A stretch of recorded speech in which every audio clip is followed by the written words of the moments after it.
Muito bem, estamos iniciando o segundo bloco do programa de hoje e mais uma vez com o excelente narrador, comentarista, o homem dos 7 ofícios no rádio esportivo, né?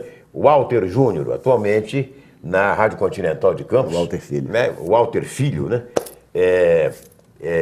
Um prefixo onde eu comecei, inclusive, minha carreira, muitos e muitos anos, né? A emissora Continental de Campos. Na época pertencia ao doutor Mário Tamborindeg, que era deputado federal.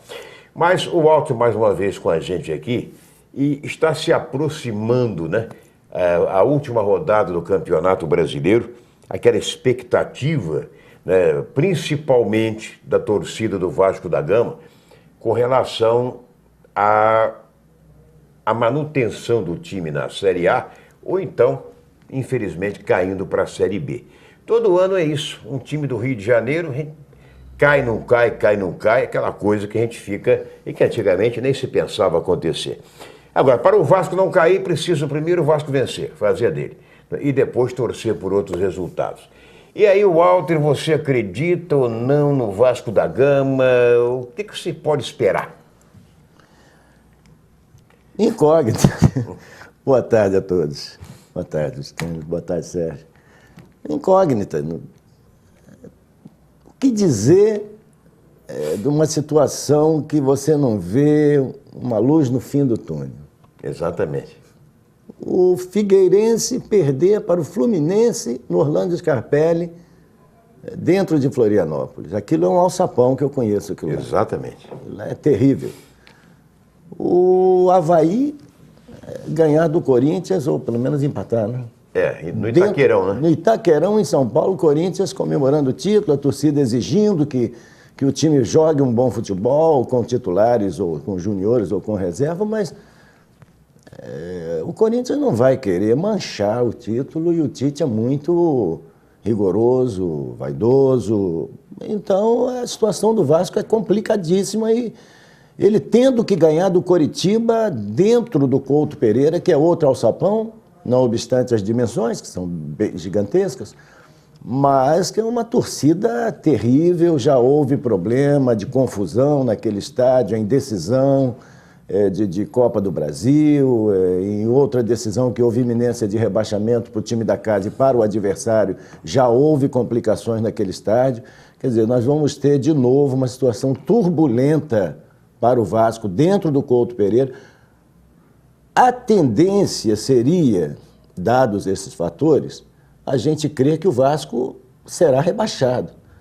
Mas futebol é uma caixinha de surpresas, existem as zebras que acontecem. É verdade.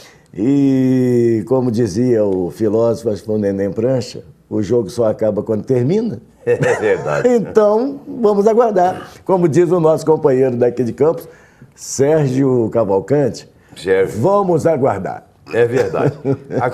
Agora, inclusive, já há, em outros estados do Brasil, já há aquela coisa de prevenção contra os times do Rio de Janeiro, de que sempre são beneficiados nessa hora e tal, aquela coisa. Isso começou quando o Fluminense caiu daquela vez para a Série B, depois para a Série C, e acabou voltando para a Série A de uma vez só, não foi? Que o presidente, o Fred Barcelos, que é campista, inclusive, estourou champanhe lá para comemorar e tal. Isso ficou marcado na história do futebol brasileiro, e em particular do futebol do Rio de Janeiro. Agora, imagina você, já que você falou em Neném Prancha, que você relembrou aí, o nosso querido Sérgio Cavalcante, né? Espero que ele esteja melhor de saúde, que ele estava meio, né? Um pouco baqueado. Mas o Sérgio é um cara que é assim, tipo uma enciclopédia, porque ele é um computador, ele sabe tudo de futebol. Se você perguntar quem ganhou o jogo na China, ele sabe. É o seguinte, você falou, imagina você, agora surgiu a história, não é? E que foi concretizada, não como muita gente esperava, da Maitê Proença cumprir a promessa do Botafogo voltar à Série A e ela fazer uma striptease na televisão e tal, aquela coisa. Agora, como se não bastasse isso, agora o escritor Paulo Coelho, conhecido como o Mago, já prometeu, disse que se o Vasco for rebaixado, ele vai ficar completamente nu no gelo e vai aparecer na televisão. Então isso aí imagina você. Então agora vai virar moda, né? Vai ser abrir uma colônia de nudismo logo para poder, né, saber quem vai ficar, quem não vai ficar, porque, pelo amor de Deus, futebol, né? Juntar futebol, né? E samba, tudo bem. Agora, futebol e nudismo é uma coisa complicada. Se a moda pega... Eu, por exemplo, aqui em Campos, não gostaria de ver o D'Artagnan Fernandes pelado, mas de jeito nenhum. É verdade, desculpe. Mas com e certeza. nem o Luciano Viana. Também não, o Luciano também não.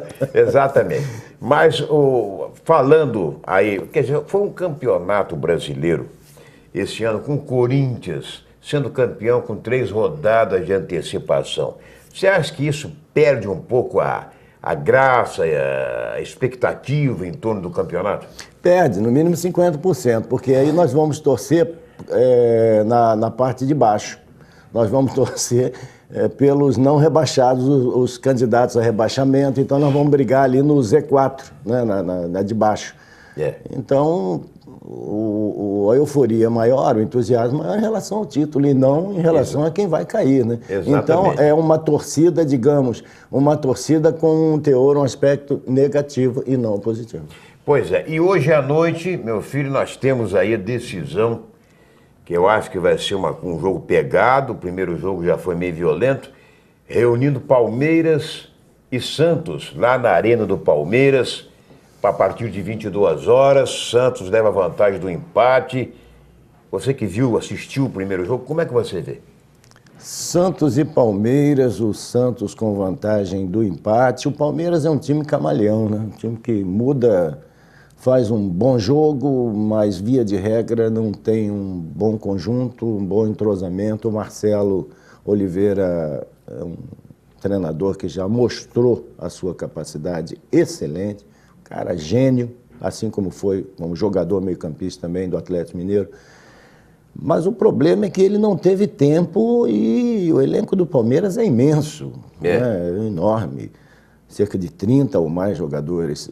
E é difícil você montar uma equipe, montar um time e dar um padrão de jogo e ver quem vai liderar, enfim, entrosar os setores. O Marcelo não conseguiu fazer isso no Palmeiras. Já o Santos é mais entrosado. O Marcelo fez um trabalho belíssimo no Cruzeiro, não é verdade? E é o que tudo indica, por muita capacidade que ele tenha como treinador, não conseguiu repetir o trabalho lá no Palmeiras. Evidentemente que o Cruzeiro, naquela época, tinha um timaço, né? Agora, no Rio de Janeiro está acontecendo uma coisa interessante.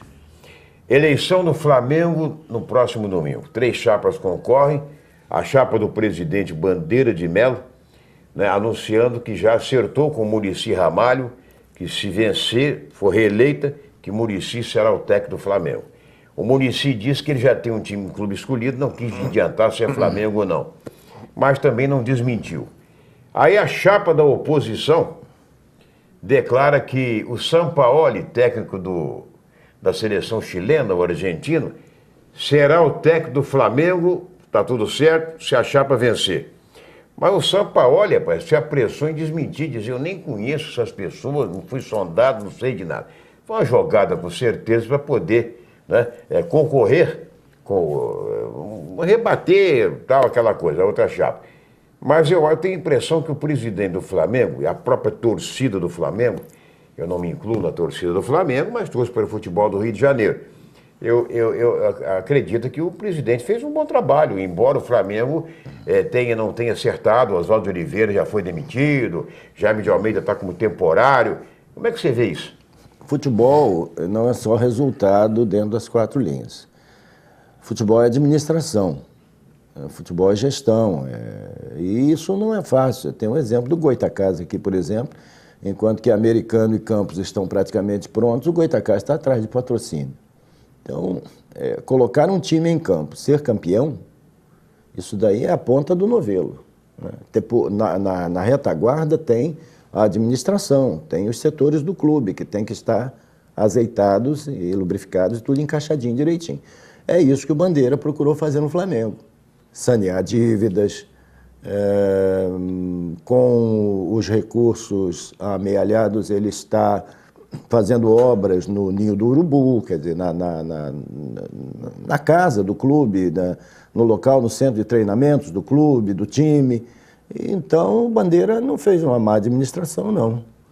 Merece continuar, do meu ponto de vista, mas com o objetivo de equilibrar as finanças e montar um time melhor.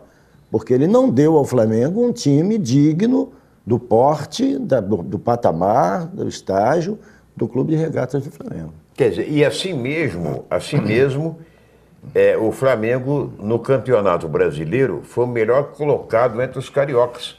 Veja você que o Fluminense, quando perdeu o patrocínio Master, né, que era a Unimed, o Fluminense caiu de produção, jogadores foram vendidos, agora o menino Gerson saiu, enfim.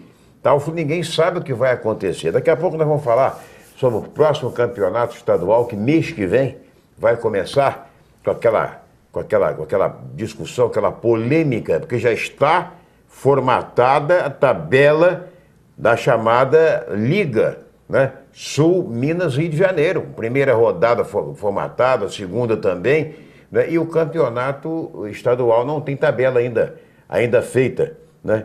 E acontece que hoje está acontecendo, vai acontecer na sede da federação, o arbitral para decidir o estadual da Série B. Não sei se os representantes dos 3 clubes de Campos vão estar presentes. Mas daqui a pouco nós vamos conversar. Ano que vem é ano de Olimpíada. Exatamente. Daqui a pouco nós vamos conversar sobre isso. Segura aí rapidinho, pai bola.